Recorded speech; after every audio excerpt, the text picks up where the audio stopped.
Sino po naniniwala isang araw, alaala na lang ang payo ng mga magulang mo sa'yo?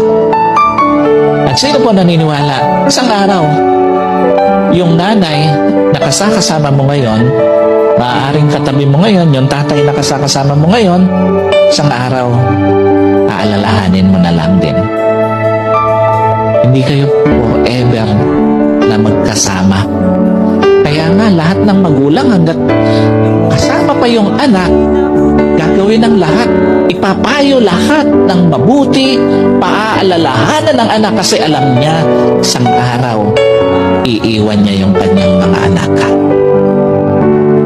Isang araw, hindi lang payo ng mga magulang mo ang magiging alaala.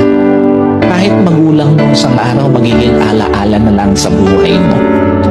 Kaya nga napakapalad mo kung may magulang ka pa ngayon na kasama, may magulang ka pa ngayon na nagpapayo sa'yo, may magulang ka pa na nagpapaalala sa'yo. Kasi one day, wala na yan sa tabi mo. Yung mga payo niya, alaala na lang din sa buhay mo.